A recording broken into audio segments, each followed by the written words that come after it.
살아계신 하나님 아버지 감사합니다. 오늘 저희들에게 귀한 시간 주셔서 하나님의 말씀 들을 수 있도록 은혜 베풀어 주시고 우리가 구원받은 것 너무 감사한데 구원받은 것으로 끝나는 것이 아니라 하나님의 말씀으로 양육해 주시고 인도해 주시는 그 은혜 또한 감사드립니다. 오늘 저희들이 로마서 3장을 함께 나누려고 합니다. 하나님께서 역사하여 주시고 은혜 베풀어 주셔서 로마서 3장을 통하여 하나님의 은혜를 더 깊이 깨닫고 우리가 받은 구원이 얼마나 귀한 것인지 다시 한번 묵상하며 하나님께 영광 돌릴 수 있는 시간으로 축복해 주시옵소서. 오늘 이 자리에 함께하지 못한 지체들도 기억해 주시고 주님의 말씀이 동일하게 그분들에게도 역사하게 하시며 동일한 성령의 역사와 동일한 보조로 일할 수 있도록 인도해 주시옵소서. 이 시간 사랑하는 주님께 감사드리며 예수님의 이름으로 기도하였습니다. 아멘. 네, 성경 말씀 읽겠습니다. 로마서 3장. 네, 로마서 3장 23절입니다. 로마서 3장 23절.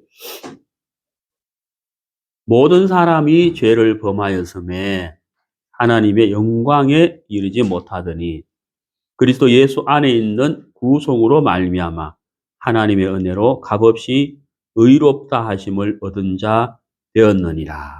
네, 오늘은 로마서 3장 23절, 24절 읽었습니다. 오늘 설교 주제는 구속입니다. 구원할 구, 재속할 속, 구속인데 오늘은 이제 구속이라고 했지만 오늘은 단어에 대해서 용어에 대해서 좀 같이 공부도 하고 정리를 하려고 해요. 그래서 오늘 우리가 같이 공부할 단어는 구원, 구속, 거듭남, 칭의, 성화, 영화 이런 단어들을 같이 정리하고 배우려고 하는데 우리가 이제 집회 때 제가 다 말씀을 드렸습니다만은 오늘 좀 정리할 필요가 있다. 그래서 이 단어에 담긴 뜻을 가지고 같이 교제하면서 하나님의 말씀을 상고해 보려고 합니다. 구원, 거듭남, 구속, 칭의, 성화, 영화, 그 다음에 성령 침례 이렇게 공부하려고 합니다. 사실 뭐 집회 때 제가 다 말씀드렸는데 또 여러분들이 또 집회 때 말씀을 기억 못할 수도 있고 또 새롭게 말씀 듣는 분들에게는 오늘 용어 정리를 할 필요가 있다고 해서 하려고 하는데요. 사실 이제 용어 단어를 설명하고 단어를 정리하는 거지만 참 제가 이제 어제 이 단어를 생각하면서 이 성경을 찾아보면서 정말 이 단어 하나로 인하여 그 말씀을 찾아보면은 너무 막 감사한 거예요. 하나님이 베풀어 주신 은혜가 너무 크고 놀랍고 감사해서 정말 복음이 정말 귀하다. 복음이 너무 감사하고 내가 진짜 하나님 은혜로 이렇게 구원을 받았다는 이것을 생각해 보면 너무 막 감사하고 놀라운 거예요. 오늘 이제 같이 나누려고 이렇게 하는데요. 우리가 이제 그 성경 66권 가운데에서 복음에 관한 말씀이 사실 뭐 창세기도 있고 요한계시록도 있고 군데마다 다 하나님이 이렇게 말씀해 놓으셨지만 복음을 가장 쉽고 자세히 말씀해 놓은 성경을 한 권만 이야기하라고 한다면 로마서를 말씀드리고 있습니다. 로마서. 로마서는 이제 로마에 있는 사람들에게 전한 말씀이다 보니까 로마인들은 이방인이잖아요. 그러니까 이방인을 위한 복음서인데 복음에 관한 말씀이 비교적 좀 쉬워요.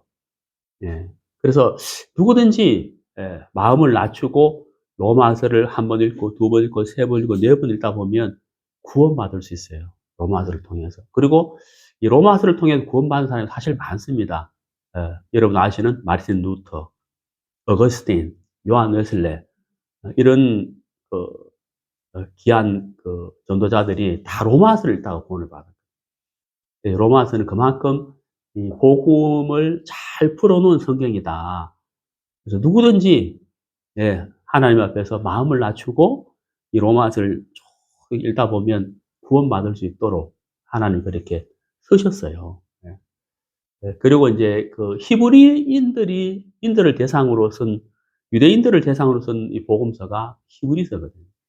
근데 히브리서는 그 이방인들 읽기에는 사실 어려워요. 거기 보면 뭐 제사법도 알아야 되고, 멜기세덱이 누군지도 알아야 되고, 아브라함도 알아야 되고, 그러니까 과거의 이스라엘의 역사를 알아야만 이해할 수 있는 게 히브리서거든요.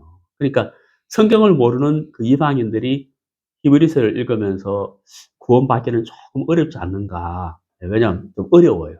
이해를 하기 어렵거든요.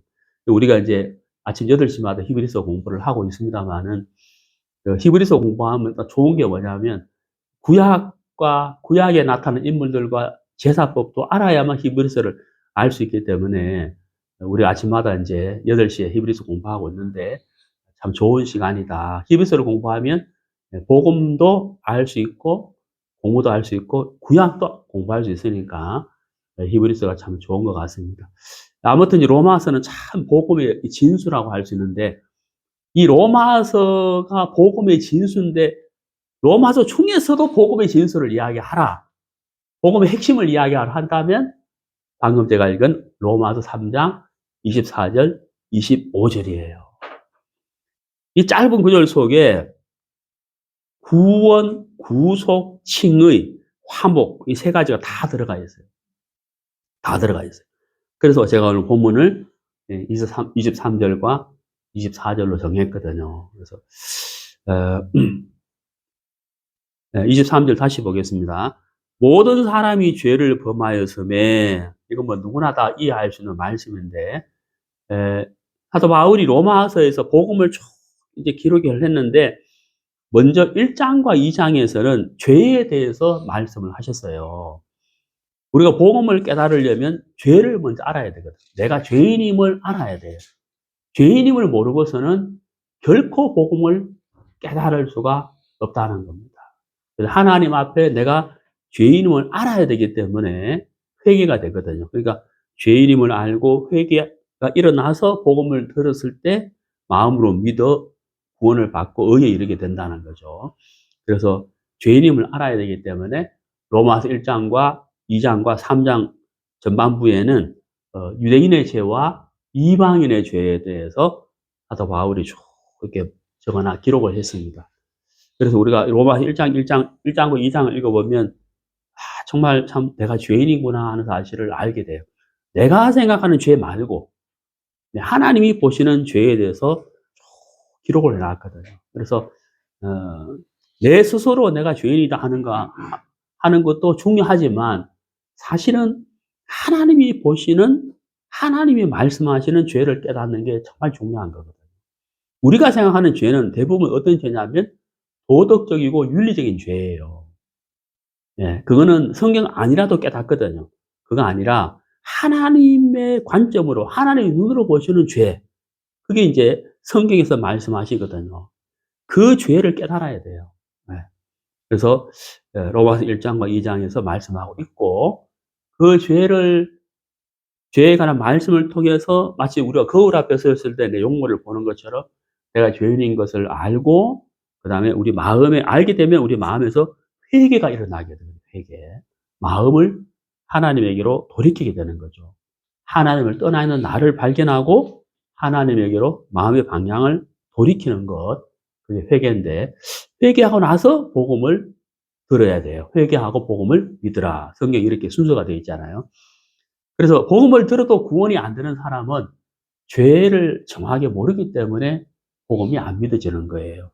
죄를 정확하게 모르면 회개가 안 되거든요. 그러니까 복음을 들어도 그냥 이론으로 끝나고 안 믿어진다고 하는 사실인 겁니다. 자, 그거는 이제 제가 지난 복음반에서 잘 설명했으니까 오늘 요 정도만 하고요. 오늘 우리가 오늘은 이제 용어에 대해서 좀 생각해 보도록 하겠습니다. 자, 24절. 그리스도 예수 안에 있는 구속으로 말미암아, 여기 이제 구속이라는 단어가 나왔어요. 이 단어 먼저 생각해 보겠습니다. 구원할 구자에 재속할 속자인데, 구속. 이걸 이제 구속 이렇게 읽으면 안 됩니다. 구자를 약간 길게 구속 이렇게 읽어야 돼요. 자, 여기 이제 구속이라는 단어가 나왔는데, 구속이라는 단어는 이 로마서를 쓸 당시에 썼던 단어인데 어떤 단어냐면 상업적인 용어예요. 어떤 용어라고요? 상업적 용어래요. 먼저 말씀드리면 칭의는 법적 용어예요. 칭의, 법적 용어고 구속은 상업적 용어예요. 자, 상업적 용어가 뭐냐? 우리가 이제 마트에 가서 물건을 사잖아요. 예, 사고 판다. 이게 상업적 용어잖아요. 산다, 결제하세요. 뭐 카드 결제하시겠습니까? 이게 이제 우리가 상업적 용어잖아요. 그러니까 구속도 상업적 용어인데 로마서가 기록될 당시에는 노예제도가 있었어요. 노예제도. 그러니까 사람을 돈으로 사고 판 거예요. 우리가 마트에 가서 우유 사고, 뭐 빵 사고 이러잖아요. 그런 것처럼 사람을 마치 백화점에 물건 진열되어 있는 것처럼 노예 시장에 가면 노예들이 이렇게 좀 죄송한 얘기인데 물건처럼 이렇게 진열된 것처럼 노예들이 쭉 서 있단 말이에요. 그러면 이제 뭐 어깨, 뭐 근육이라든지 키라든지 뭐 치아라든지 건강 상태를 보고 이제 뭐 예를 들어 뭐 $5, 뭐 $10, $20 이렇게 산다는 거죠. 그러면 이제 그 노예를 산 사람은 그 노예를 다시 팔 수도 있고 그 당시에는 죽일 수도 있었어요. 참 좀 이해가 안 가는데 무서운 거잖아요. 노예를 마치 이거 뭐 사람 아니죠. 물건처럼 사고 팔 수도 있고 다시 샀다가 팔 수도 있고 죽일 수 있는 상태였어요. 그 당시에는 이 로마서 쓸 당시에는 노예 제도가. 자, 그러면 이제 이 구속이란 말은 무슨 말이냐면 노예로 살아가는 사람이 있어요. 예. 그러면 이제 이 사람을 자 A라는 노예가 있는데 어떤 사람이 A라는 노예를 샀어요. 예를 들어 $20를 해봐요. $20에 샀어요. 근데 대부분의 사람들은 그 노예를 산 이유가 종으로 부려먹기 위해서 산다는 거예요. 그런데 어떤 사람은 노예로 사서 이 사람을 노예에서 해방시켜 주기 위해서 사는 경우가 있는 거예요. 그러면 이제 $20에 사서 노예 정서를 찢어버리고 이 사람에게 자유를 줘버린다는 거죠. 그걸 뭐라고 하느냐? 구속이라고 하는 거예요. 이게 상업적 용어라는 거죠. 자, 그런데 여러분, 이 로마서 3장 자세히 보세요. 24절. 구속이라는 단어 앞에 어떤 말씀이 있습니까? 그리스도 예수 아니라고 되어 있는 거예요. 이게 굉장히 중요한 겁니다. 구속은 구속인데 앞에 뭐가 있다고요? 그리스도 예수 아니라고 되어 있는 거예요. 그럼 이건 뭔가? 자, 요한복음 8장을 봅시다. 요한복음 8장.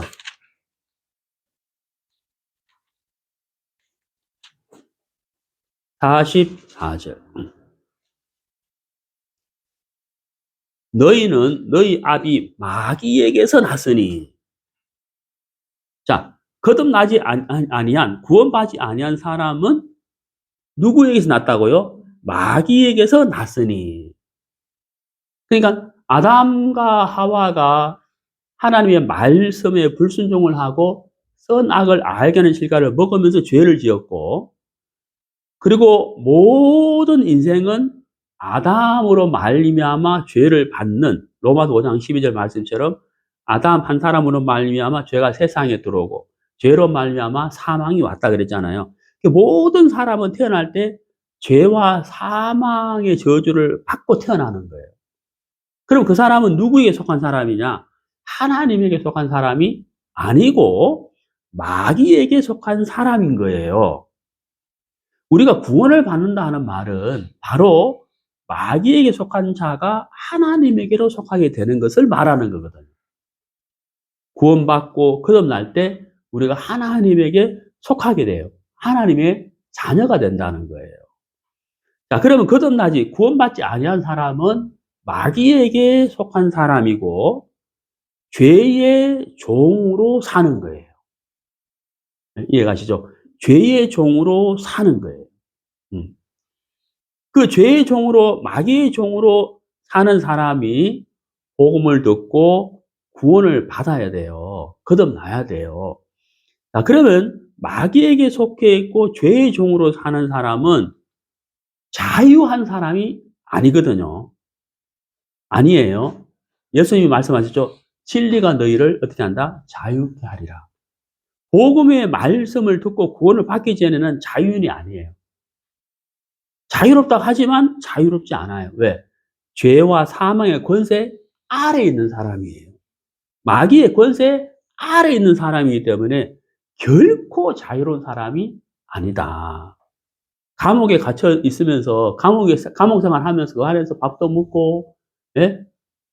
뭡니까 이제 공부도 하고 운동도 하고 막 자유롭게 보이지만 우리가 볼 때는 어때요? 감옥에 갇혀 있는 거잖아요.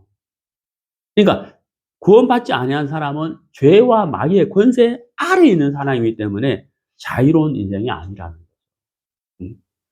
자, 그래서 구원받지 아니한 사람은 종이라는 거예요. 종. 무엇의 종? 죄의 종, 마귀의 종. 종인 거예요. 무슨 말 이해가죠? 그러면 제가 조금 전에 말씀드렸죠. 노예 제도가 있을 때 노예는 종이잖아요. 이 사람이 자유를 얻으려면 이 사람은 스스로 자유로울 수가 없어요.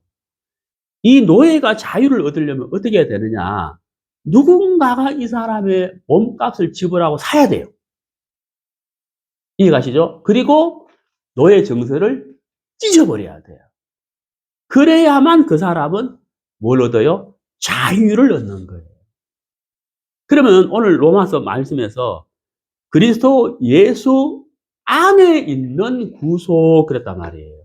이게 무슨 말이에요? 마귀의 종, 죄의 종으로 살아가는 사람이 예수님의 보혈로 죄 사함을 받고 구원을 받을 때 그 사람이 죄의 종에서 마귀의 종에서 벗어난다는 거예요. 자유를 얻게 되는 거예요.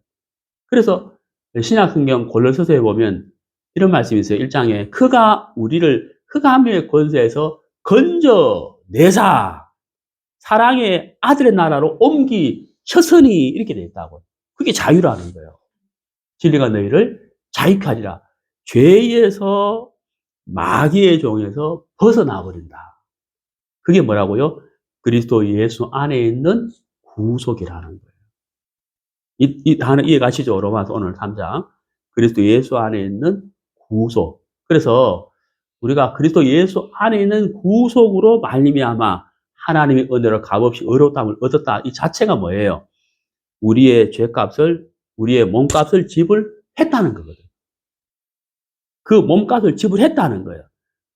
죄와 마귀의 종에서 우리를 해방시키기 위해서 몸값을 지불했다는 거예요. 그 값이 뭐냐? 예수 그리스도의 피라는 거예요. 자, 우리 찾아보겠습니다. 에베소서 1장 신약성경 에베소서 1장 6절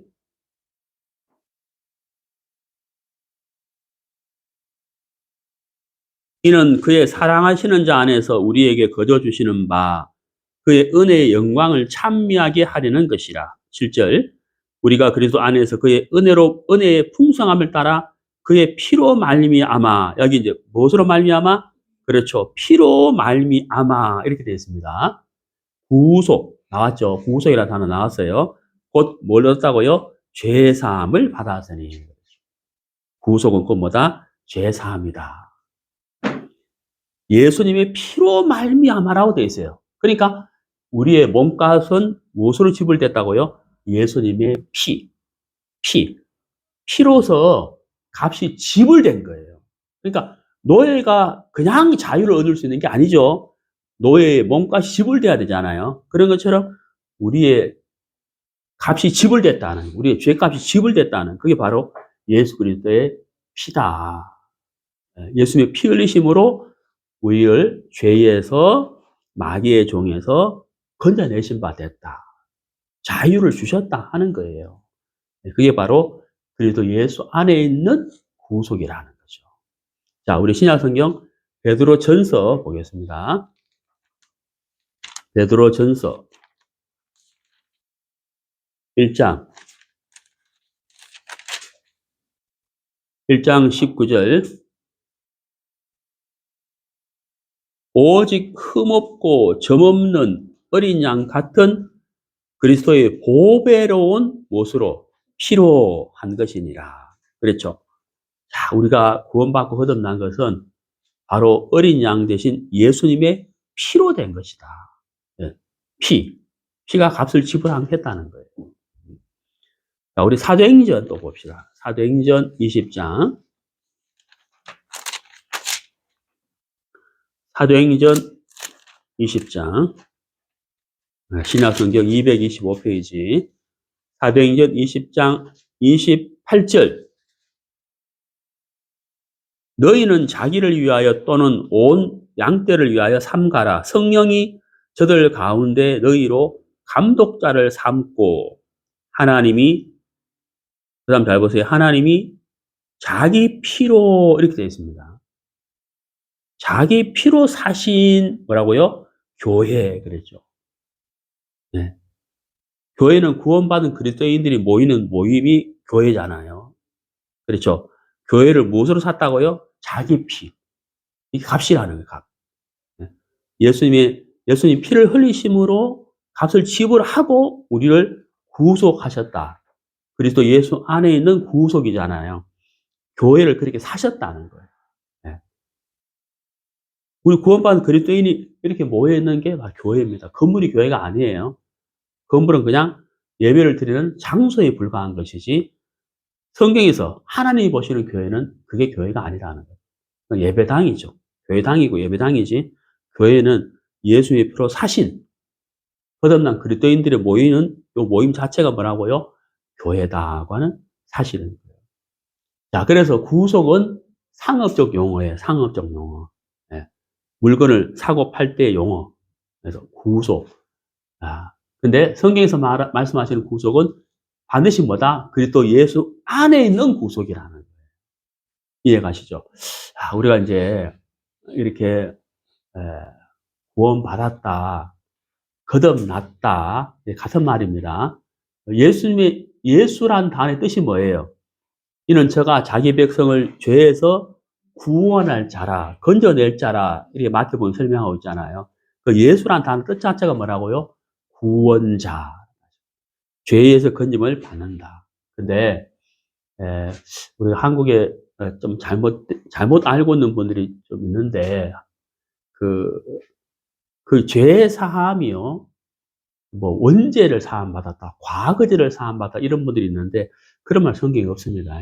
우리가 구원을 받았다, 죄 사함 받았다는 말은 우리의 모든 죄를 사함받는 것을 말씀하셔요. 히브리서로 말씀하면 영원한 속죄를 말하는 거예요.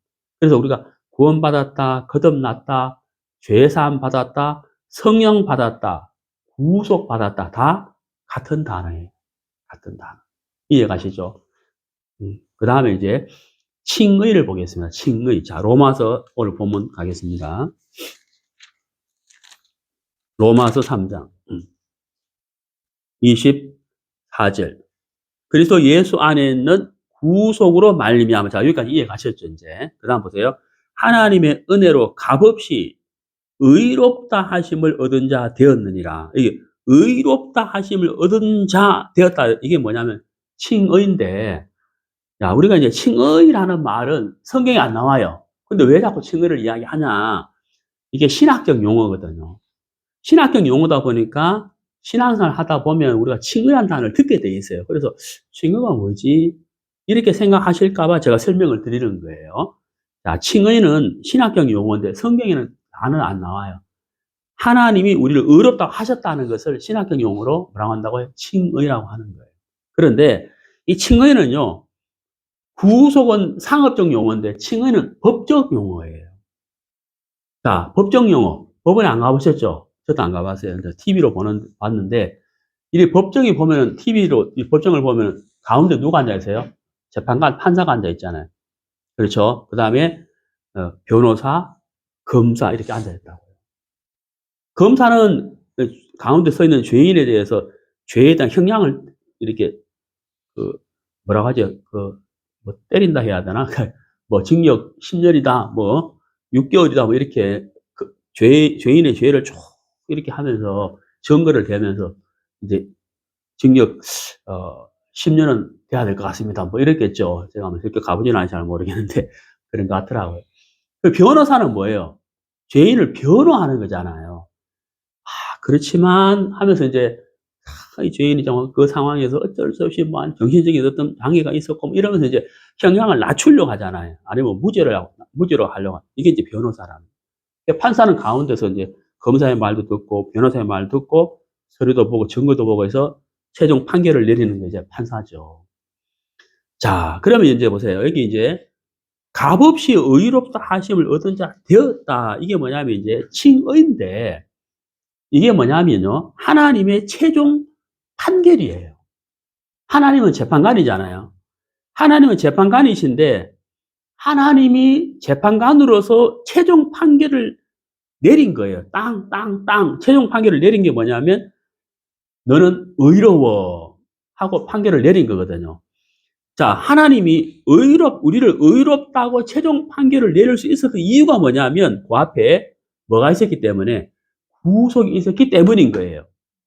그리스도 예수 안에 있는 구속이 있었기 때문에 의롭다고 하나님이 최종 판결을 내릴 수가 있었다는 거예요. 대법원의 최종 판결처럼 최종 판결을 내릴 수가 있었다는 거예요.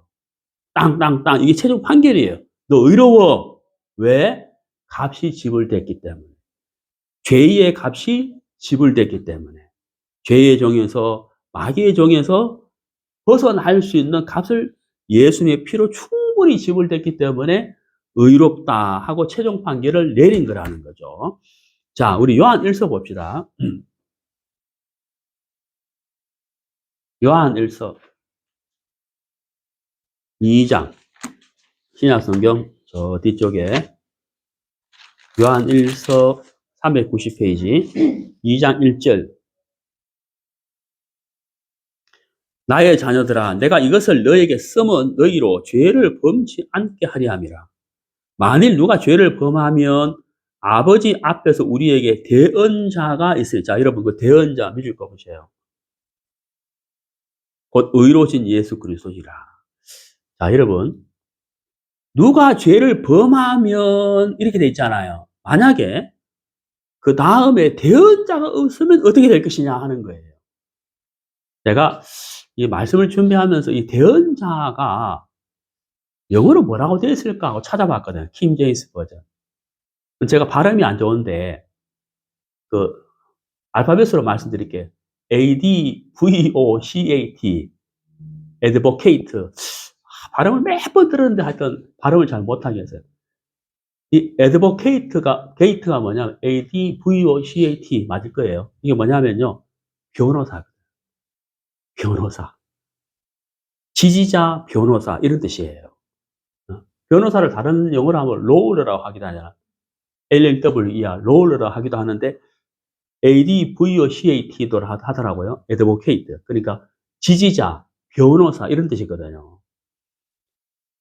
여러분 놀라운 게 뭐냐면요. 누가 죄를 범하면 우리에게 누가 있다? 변호사가 있다 이 말이에요. 근데 여러분 여기서 진짜 중요한 게 있어요. 예, 여러분. 아무리 뛰어난 훌륭한 변호사라도 100% 승소하는 변호사는 없어요. 근데 예수님은 변호사잖아요. 예수님은 변호사인데 예수님의 변호는 항상 승소하는 거예요. 절대 안 져요. 왜? 당신이 직접 당신의 몸과 피를 십자가에 들이셨기 때문에 우리의 모든 죄를 위하여 예수님의 몸과 피를 십자가에 들이셨고 부활하셨기 때문에 값을 충분히 지불하셨기 때문에 100% 뭐다? 승소예요, 승소. 진짜 멋진 거 아니에요? 네? Amazing grace, amazing. 진짜 놀라운 거 아니에요? 그러니까 우리에게 이렇게 있잖아요. 2장 1절에 요한일서 2장 1절에 우리에게 누가 있으니? 변호사가 있으니. 어떤 변호사? 100% 승소하시는 변호사가 있으니 그 누구시다? 의로우신 예수 그리스도다. 얼마나 좋아요. 예? 그게 우리가 하나님 앞에 탁 섰을 때, 하나님 앞에 딱 섰을 때, 나 혼자 선다면 어떻게 되겠어요? 어떻게 되겠어요? 근데 우리가 하나님 앞에 탁 섰을 때, 누가 있어요? 변호사, 예수 그리스도. 예. 그러니까, 하나님은 나를 볼 때 그냥 보는 게 아니에요. 그냥 볼 수가 없어요. 반드시 하나님은 누구를 거쳐서 나를 본다? 예수님을 거쳐서 나를 보는. 왜? 변호사거든요. 변호사거든요. 그러니까 우리 예수님께서 십자가에서 찢기시고 피 흘리신 그때 그 피로 나를 사셨다는 것을 하나님, 재판장이신 하나님 나를 보고 계시는 거예요. 나를 그냥 보는 게 아니고 이렇게 본다는 거예요. 변호사를 통해서 본다는 거예요. 그러니까 하나님 어떻게 하시겠어요? 판결을 내리잖아요. 뭐라고요? 의롭다. 의롭다. 이게 판결을 내릴 수밖에 없다는 거예요. 여러분, 우리가 미국의 법정 용어 중에 더블 제오파드라는 게 있어요. D-O-U-B-L-E, J-E-O-P-A-R-D-Y, 더블 제오파드. 이 더블 제오파드가 뭐냐면은, 예를 들어 어떤 A라는 사람을 대법원에서 판결을 내렸는데 무죄라고 때렸어요. 판결 났어요. 근데 얼마 뒤에 이 사람이 죄인인 것이 드러나 버렸어. 명백한 증거와 정인이 드러나는 거예요. 근데 이 판결을 뒤집을 수가 없다고 하는 게 뭐냐면 더블 제오파드예요. 미 법정 용어예요. 한국에는 일사부재리의 원칙이라고 비슷한 제도가 있거든요. 최종 판결을 뒤집을 수가 있다 없다? 없다 이 말이에요. 더블 제오파드. 근데 여러분 잘 보세요. 하나님은 재판관이잖아요. 어떤 재판관? 의로우신 재판관. 그분은 실수해야 안 해요. 실수하지 않아요. 그리고 그분은 거짓말하지 않아요. 의롭고 정확한 판결을 내리시는 하나님, 거짓말할 수가 없는 하나님. 그리고 그분이 판결하셨다면 그분의 판결을 그 누구도 뒤집을 수가 없다 이 말이에요. 하나님 우리를 의롭다 하셨다면 어려운 거예요. 얼마만큼? 영원히 어려운 거예요. 영원히 어려운 거예요. 어느 순간 잠깐 오늘까지만 더 어려워. 너 오늘 좀 신앙생활 잘 못하고 오늘 별로 마음에 안 들어. 오늘까지만 의롭고 지금부터 아니야. 이럴 수가 있다 없다? 없다. 여러분 자 로마서 보세요. 로마서 8장.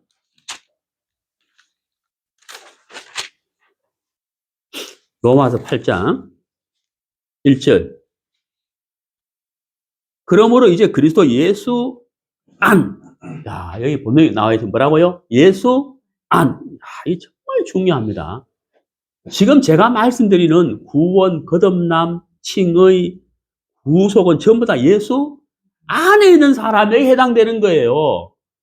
밖에 있는 사람은 해당된다, 안 된다? 안 돼요. 영역이 다른 거예요. 영역이 달라요. 여러분, 제가 태국에 있다 해봅시다. 지금 태국에 있어요. 태국에 있으면 대한민국의 법이 적용이 안 돼요. 태국의 법이 적용이 돼요. 근데 태국에 있지만 대한항공에 내가 몸을 실어서 그러면 어느 나라의 법이 적용이 될까요? 비행기는 태국에 있으나 대한항공 안에 있으면 나는 대한민국의 법에 적용받는 거예요. 무슨 말이에요? 영역이에요. 영역. 그래서 예수 안에 있느냐 밖에 있느냐 어마어마한 차이가 있는 거예요. 여기 분명히 뭐라고 했어요? 그래서 예수 안. 오늘 이건 로마 3장 23절에 또 뭐라고요? 그래도 예수 안에 있는 구속이라고 되는 거예요. 그러니까 그래도 예수 안에 있는 자에게는 그랬습니다. 밖에 있는 사람은 뭐예요? 정죄와 심판을 받아요. 여기 분명히 뭐라고 했어요?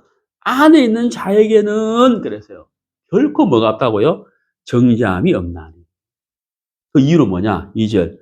이는 그래도 예수 안에 있는 생명의 성령의 법이 죄와 사망의 법에서 너를 해방하였다. 여기 법이 나오죠. 생명의 성령의 법이 이렇게 돼 있다. 영역이 바뀐 거잖아요. 법이 바뀌어버렸다 이 말이에요. 더블 제오파디. 판결을 뒤집을 수가 없다. 자, 로마서 8장 쭉 내려가 보세요. 31절. 그런즉 이 일에 대하여 우리가 무슨 말 하리요? 만일 하나님이 우리를 위하시면, 잘 읽어보세요. 하나님이 우리를 뭐라고요? 위하시면 그랬다고. 요한 1서 2장 1절에 누가 만일 죄를 범하면 우리에게 누가 있다고요? 변호사 대신 의로우신 예수님이 계시다. 그래서 예수님은 우리를 위하시는 분이잖아요. 우리를 위하여 변호하시는 분이잖아요. 그래서 여기도 우리를 위하시면 누가 우리를 대적하리요? 자기 아들을 아끼지 아니하시고 우리 모든 사람을 위하여 내어주신 이가 어찌 그 아들과 함께 모든 것을 우리에게 은사로 주지 아니하시겠느냐. 33절. 누가 능히 하나님의 택하신 자들을 송사하리요? 의롭다 하신 이는 뭐라고요? 하나님이신. 이게 뭐예요? 최종 판결인 거예요. 최종 판결. 더블 제오파디. 판결을 뒤집을 수가 있다, 없다? 없다. 왜? 의롭다 하신 이는 누구시다? 하나님이시니. 그 다음 뭐래요? 누가 정죄하리요? 정죄할 수가 없다는 거예요. 이 판결을 뒤집을 수가 없다는 거예요. 절대 없다는 거예요. 그래서 39절 끝에 하나님의 사랑에서 끊을 수가 없으리라. 절대로 끊어질 수 없는 든든한 하나님과 연결된 고리. 바로 사랑으로 우리와 하나님이 연결되어 있다. 이 연결된 고리는 절대로 끊을 수가 없어요. 여러분, 율법이라는 게 있잖아요. 율법 613가지인데 나하고 하나님과 연결되려면 율법 613가지를 항상 지켜야만 연결고리가 연결돼요. 하나님과 내가. 근데 그 중에 하나라도 어기면 연결고리가 어떻게 될까요? 다 끊어져 버려요. 네. 완전히 끊어져 버려요. 그럼 그 사람에게 뭐가 있을까요? 정죄가 있는 거예요. 정죄가 있는 거예요. 근데 여러분, 조금 전에 읽었잖아요. 로마서 8장 2절에. 죄와 사망의 법이 아닌 생명의, 성령의 법이라 그랬어요. 법이 뭐다? 바뀐 거예요. 법이 바뀌고 영역이 바뀌었다, 이 말이에요. 요한복음 8장에 가늠쟁이 잡혀서 끌려왔잖아요. 무엇에 의해서 끌려왔죠? 표면적으로는 유대인들에게 끌려왔잖아요. 그러나 법으로 보면은 뭐예요? 율법에 의해서 끌려온 것이고, 그 여자가 도리어 맞아야 죽어야 되잖아요. 무슨 법으로? 율법으로는 그렇다. 근데 예수님이 뭐라 하셨죠? 나는 결코 너를 정죄하지 않는다 하셨다요. 왜? 예수님은 무슨 법을 갖고 있어요? 생명의 성령의 법을 갖고 있는 거예요. 법이 바뀌어버렸다. 영역이 바뀌어버렸다 이 말이에요. 그래서 누가 정죄하리요? 정죄할 수 없다는 거예요. 왜? 하나님의 최종 판결을 뒤집을 수가 없다는 거예요. 결코 없다. 왜? 절대 뒤집을 수가 없다고 하는 사실인 겁니다. 이게 바로 뭐예요? 칭의란 신앙용어로 칭의. 그러니까 하나님 어렵다는 것은 뭐예요? 최종 판결이에요. 이미 값이 집을 내버렸다는 거예요. 앞으로 살아가는 것을 보고가 아니고 이미 십자가에서 집을 댄 것이다. 자, 그러면 자 보세요. 여기까지 정리해 보면 구원, 구속, 거듭남, 그다음에 칭의 요거는 단 한순간에 이루어지는 거예요. 우리가 구원을 받을 때 한순간에 이루어지는 거예요. 구원받고 신앙생활 잘하나 못하나 보고 의롭네가 아니라는 거예요. 우리가 구원받는 그 순간 한순간에 같이 이루어지는 겁니다. 이해 가시죠? 자, 그 다음에 세 번째 성령 세례인데요. 우리 개혁 한글 성경에는 세례라고 되어 있는데 사실 침례라고 말하는 게 맞아요. 성령 침례. 성령 침례. 한번 찾아봅시다. 고린도전서 12장. 고린도전서 12장.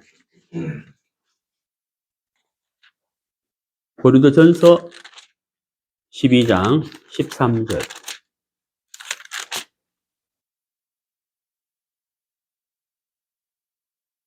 우리가 유대인이나 헬라인이나 종이나 자유자나 다 한 성령으로 세례를 받아, 침례를 받아 한 몸이 되었고 또 한 성령을 마시게 하셨느니라. 제가 좀 이렇게 안타까운 게 뭐냐면은 어떤 일부 목사들이 막 불 받아라 그러면 성령 세례 받아라 막 이러다고. 그리고 환자들한테 막 안수기도 해가지고 막 뒤로 막 넘어지고 그럼 와 하나님 역사하셨다 이러는데 다 가짜예요. 넘어지는 거는요 사람이 걸어가다가 넘어질 수도 있고 돌풀이에 걸려서 넘어질 수 있고 넘어진다 해서 그게 성령 역사 아니에요. 그런 거 없어요. 그리고 성령 세례 받아라 이거는 말도 안 되는 겁니다. 여러분 여기 잘 하셔야 되는데요. 여기 성령에서 말씀하시는 성령 세례가 뭐냐? 성령 침례죠. 성령 세례가 뭐냐? 특별한 게 아니에요. 뭐냐면요. 우리가 복음을 듣고 구원받잖아요. 그게 성령 세례예요. 다른 거 없어요. 뭔가 좀 신비적이고, 뭐, 기도원에 가서 진짜 막 금식하고, 막, 손 한 뿌리 붙들고, 막 기도, 그때 막 몸과 마음이 막 뜨거워지면서 막, 불 받았다. 그런 거 없어요, 성경에. 성령 세례가 뭐냐? 구원받는 거예요, 구원받는 거. 여러분, 제가 찾지는 않겠습니다만 외우세요. 사도행전 2장 38절. 뭐라고요? 사도행전 2장 38절. 거기 뭐라고 되어 있냐면, 죄 사함을 얻으라. 그리하면 성령을 선물로 얻으리니. 그랬어요. 우리가 구원받을 때 성령을 받잖아요. 그게 성령 세례예요. 딴 거 없어요. 뭐 신비적인 거, 뭐 뜨거운 거, 그런 게 어디 있어요, 성경에. 구원받을 때, 죄사함 받을 때, 거듭날 때, 구속받을 때, 하나님 의롭다 하실 때, 그때 성령을 받는 거예요. 사도행전 2장 38절. 성령을 선물로 뭐라고요? 주신다는 거예요. 우리가 성령을 받는 거예요. 죄사함 받을 때, 거듭날 때, 성령을 받는 거예요. 성령을 받기 위해서 막 기도하고, 막 몸부림치고, 몸이 뜨거워지고, 막, 그래서 받는 게 아니에요. 성경이 그런 게 어디 있어요? 죄사함 받으면 하나님이 우리에게 선물로 주시는 거예요, 선물로. 거저 주시는 거예요. 여러분, 제가 분명히 말씀드리는데, 여러분 잘 하셔야 돼요. 신앙생활은 고행이 아니에요. 뭐가 아니다? 고행이 아니에요. 돌을 닦는 게 아니에요. 내 몸을 학대하는 게 아니에요. 열심으로, 내 재산 바쳐가면서, 내 몸을 학대해 가면서, 그거 신앙 아니에요. 신앙은 뭘로 한다? 은혜로 하는 거예요. 믿음은 뭔지 아세요? 하나님의 은혜에 내가 마음으로 화답하는 게 믿음이에요. 예수님 십자가에서 우리의 죄를 위하여 그 몸이 찢기시고 피 흘려 돌아가셨다. 내 모든 죄를 영원히 사하셨다. 내가 그걸 화답하는 게 뭐라고요? 믿음인 거예요. 믿음으로 화답하는 거예요. 아멘. 예수님 내 죄를 다 쌓으셨구나. 믿는 거예요. 그게 신앙이에요. 절대 고행이 아니에요, 신앙은. 종교가 아니에요, 신앙은. 우리가 구원받고 거듭나고 의롭게 되고 죄사함 받고 성령 받는 것은 다 한순간에 이루어지는 거예요. 그리고 분명히 아셔야 돼요. 이것은 우리 행위로 되는 것이 아니라. 온전한 100% 하나님의 은혜로 되는 것이지 우리 행위로 되는 게 아니다. 고행이 아니에요. 괜히 생각에 막 몸 닦고 목욕하고 머리에서 나온 밑에서 도 닦고 절대 그런 거 아니에요. 여러분 선물 주고받잖아요. 응?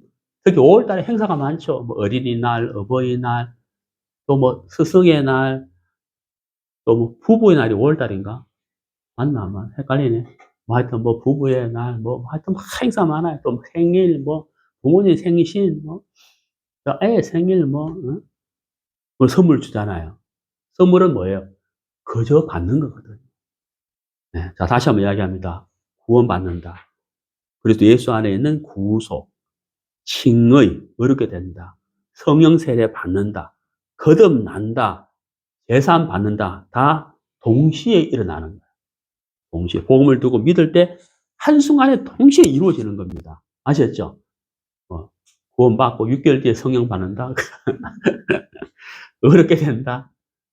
신앙 잘하는 거 보고 하나님 어렵다. 없어요. 다 한순간에 이루어지는 거예요. 아셨죠? 네, 잘 하셔야 됩니다. 자, 마가복음 1장. 마태복음 다음에 마가복음 1장. 마가복음 1장.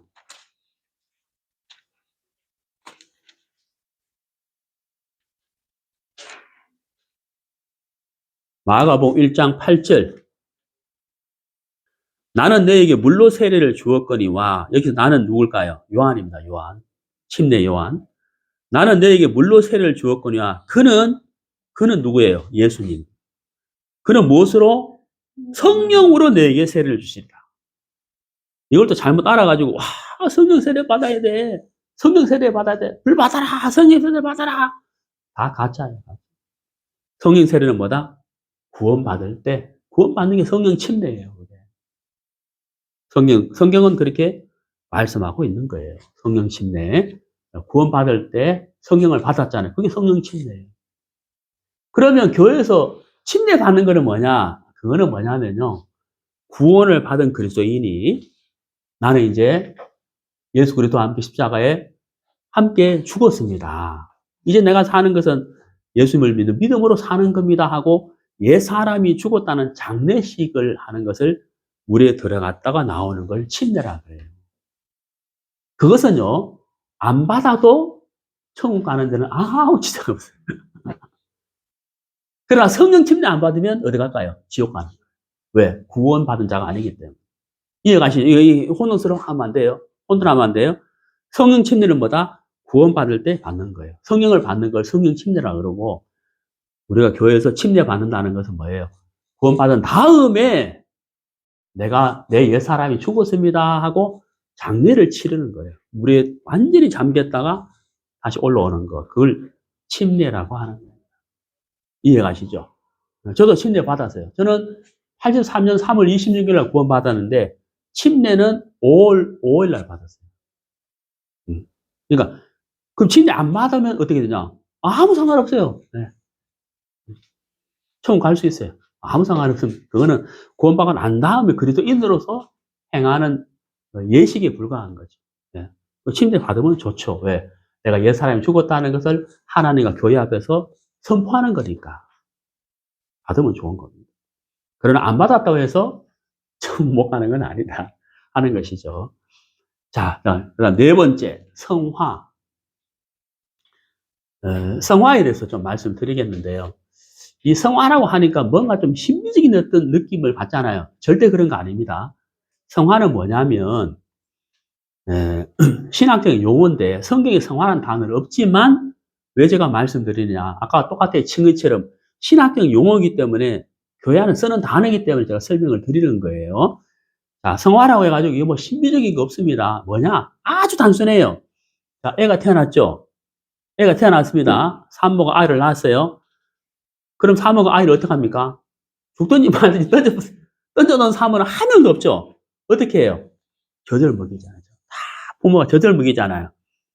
그 젖을 먹임으로 인해서 그 아이는 엄마의 저주로 인하여 어떻게 돼요? 자라기 시작하는 거예요. 그걸 신학적 용어로 뭐다? 성화라고 하는 거예요. 딴 거 없어요. 그러니까 다른 말로 뭐다? 신앙이 자란다. 이거예요. 그걸 신학적 용어로 성화라고 하는 거예요. 성경 찾아보겠습니다. 베드로 전서 2장.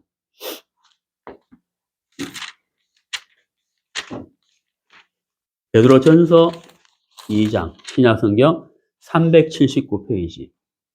베드로 전서 2장 2절.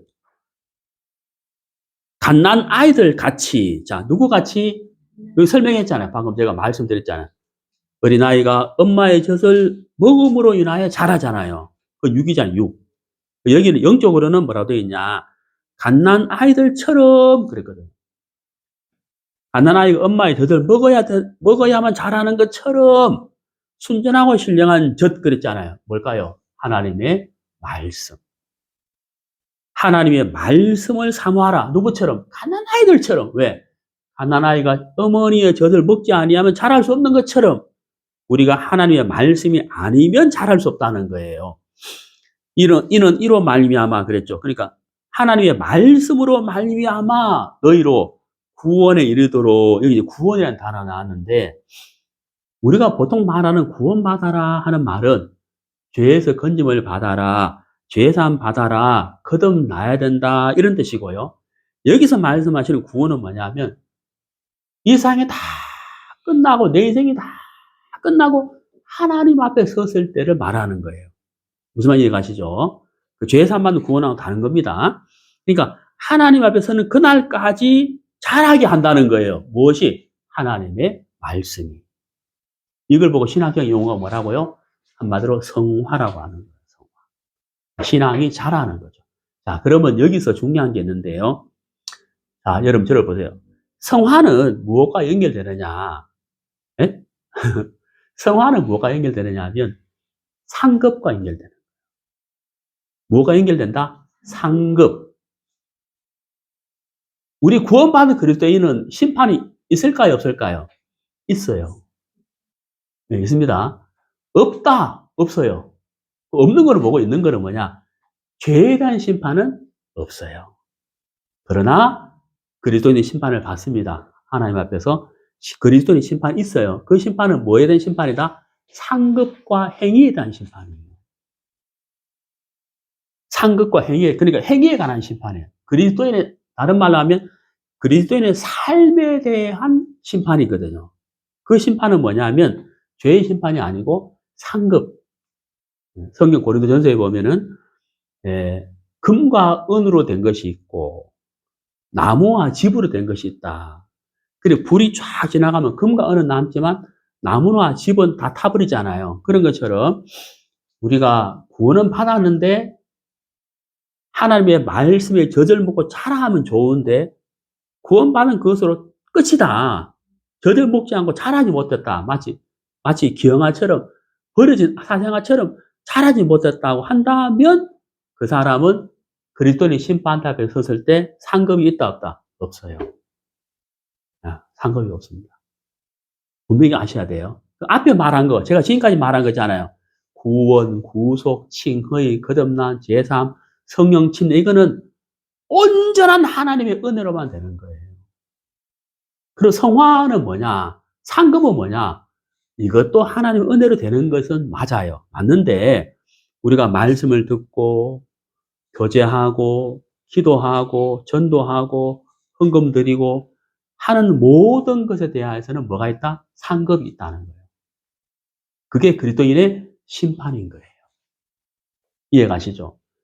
우리가 기독교 역사를 보면은 복음 있는 교회가 잘못된 교회들이 있어요. 그 중에 어떤 교회가 있냐면 이제 우리가 다 구원받았다. 영원한 죄를 사함받았다. 마음대로 살아도 되겠네 하고 잘못된 방향으로 가는 교회들이 있어요. 그래도 역사에 보면, 기독교 역사에 보면. 그것은 잘못이에요. 성경은 분명히 착한 행실을 우리에게 말씀하고 있어요. 착한 행실이 뭘까요? 그리스도인으로의 삶을 사는 것을 말하거든요. 거기에 대해서는 뭐가 있다? 상급이 있다는 거죠. 그래서 우리가 말씀을 듣고 교제하고 전도하고 물질을 드리고 서로 사랑하고 이 모든 것에 대해서는 뭐가 있다? 상급이 있다. 그러니까 성화는 뭐와 연결된다? 상급과 연결되는 거예요. 신앙의 성장이다. 이렇게 말씀드릴 수가 있다는 겁니다. 자, 우리 신약성경 골로새서 1장. 골로새서 1장. 골로새서 1장 10절. 324페이지. 주께 합당히 행하여 범사에 기쁘시게 하고 모든 선한 일에 열매를 맺게 하시며 하나님을 아는 것에 그다음 뭐라고요? 자라게 하시고. 이게 성화죠. 신앙의 성장인 거예요. 성장. 자란다. 어린아이가 자라야 되잖아요. 안 자라면 어때요? 안 되죠. 문제가 있는 거잖아요. 100일 지나고 150일 지났는데 애가 뒤집기도 안 한다. 네? 1년이 되는데 못 일어선다. 그럼 엄마가 뭐예요? 걱정하잖아요. 왜 못 일어서지? 무릎에 무슨 문제가 있나? 조금 있으면 기어가겠지. 그런데 2년이 돼도 못 기어가요. 크지도 못해요. 그럼 그 아이는 문제가 있는 거예요. 신앙도 그러하다는 겁니다. 신앙도. 그래서 우리가 자라야 된다는 거죠. 예. 어떻게? 말씀으로. 신령한 젖을 먹음으로 자라야 된다 하는. 자, 한 장 넘겨서 2장 19절. 머리를 붙들지 아니한지라 온몸이 머리로 말미암아 마디와 힘줄로 공급함을 얻고 연합하여 하나님이 자라게 하심으로 자라느니라. 이게 뭐예요? 성화라는 거, 성화. 신앙의 성장, 자란다. 이렇게 자라는 사람에게는 하나님 뭘 주신다? 상급을 주신다. 그러니까 우리가 자란다는 것도, 성화도 사실은 첫 번째는 뭘까요? 하나님의 은혜로 되는 거예요. 예. 복음의 힘으로 되는 거예요. 예. 두 번째는 뭘까요? 우리가 하나님의 말씀의 힘으로 육과 싸워서 이겨야 돼요. 갈라디아서에 성령을 쫓아 행하라. 그리하면 육의 욕심을 이루지 아니하리라. 그래서 하나님이 그렇게 승리하는 신앙, 잘하는 신앙을 하는 사람에게는 상급을 주신다 하는 것. 그래서 성화는 상급과 연결되어 있다 하는 것이죠. 자, 그다음 다섯 번째, 영화. 영화는 뭐냐? 이거는 나하고 아무 상관없어요. 뭐냐면 구원받은 사람이라면 주님 오신 그날에 들림을 받게 되고 영화로운 몸으로 바뀌어져요. 그게 영화예요. 이거는 어떻게 된다? 그냥 자동이, 오토, 자동으로 돼. 구원이 정확한 사람이라면 주님 오시는 그날에 우리의 몸이 지금 이 몸과 아닌 죄의 속성에서 벗어난 몸으로 바뀌어버려요. 새로운 몸을 입어요.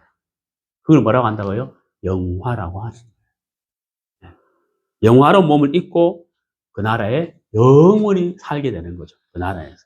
그걸 보고 영화라고 하는 거죠. 자, 구원, 구속, 거듭남, 죄사함, 칭의, 다 설명드렸죠. 거듭난다는 것은 죄사함이에요. 옛사람이 아닌 새사람이 되는 것, 구원받는 것을 거듭난다. 자, 여러분 오늘 다시 본문 가겠습니다. 로마서 3장.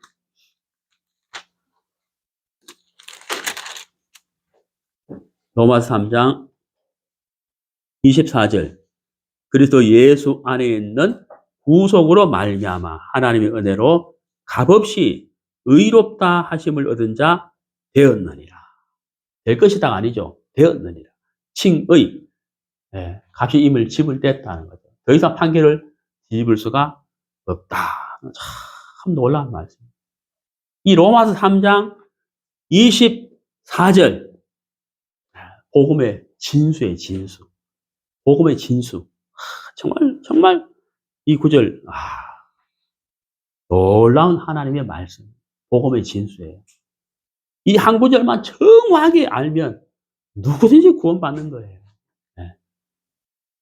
여러분, 참 우리에게 정말 변호사 대신 예수님이 계시다는 사실, 100% 승소하시는 예수님이 계시다는 사실, 그리고 그 예수님으로 말미암아 하나님이 판결을 이미 내리셨다는 거. 내릴 게 아니고 이미 내리셨다는 거. 뭐라고요? 의롭다. 결코 정죄할 수 없다 하고 판결을 땅땅땅 내렸다는 사실. 너무 감사하잖아요. 그래서 제가 어제 이제 이 단어 이렇게 생각하면서 정말 참 내가 구원받았다는 게 얼마나 놀라운 것인가.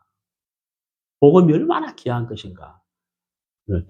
그 사실들을 다시 한번 이렇게 생각하게 됐고, 참 이 사실을 아직 모르는 사람들은 예수 밖에 있는 거잖아요. 그래서 하나님이 우리에게 기회를 주셔서 그들에게 우리가 이 귀한 복음을 전해서 그래서 예수 안으로 들어오는 은혜를 잊게 되기를 이렇게 바랍니다. 오늘 우리가 구속 여러 가지 단어를 좀 같이 참고해 봤습니다. 기도하겠습니다. 하나님 아버지, 오늘 로마서 3장을 통해서 여러 단어들을 정리하고 생각해 봤습니다. 우리가 이 단어들을 생각해 보면서 하나님이 우리를 구원하신 구원의 은혜가 얼마나 감사한지, 우리에게 변호사 대신 예수님이 계시다는 것이 얼마나 감사한지 다시 한번 알게 되었습니다. 그리고 우리가 구원받은 것이 끝이 아니라 우리의 신앙이 자라야 되는데 성경은 분명히 말씀하시기를 순전하고 신령한 저주로 말미암아 자란다고 말씀해 주셨습니다. 하나님 우리에게 끊임없이 말씀을 주셔서 그 말씀으로 신앙이 자라게 하시며 그래서 하나님 영광 받아주시기를 부탁드립니다. 우리에게 주신 이 귀한 복음, 너무 귀한 복음인데 아직까지 복음을 모르는 자들이 이 복음을 듣고 깨달아 구원받을 수 있도록 하나님 축복해 주시옵소서. 오늘도 귀한 시간 주신 것 감사드리며 예수님의 이름으로 기도하였습니다. 아멘.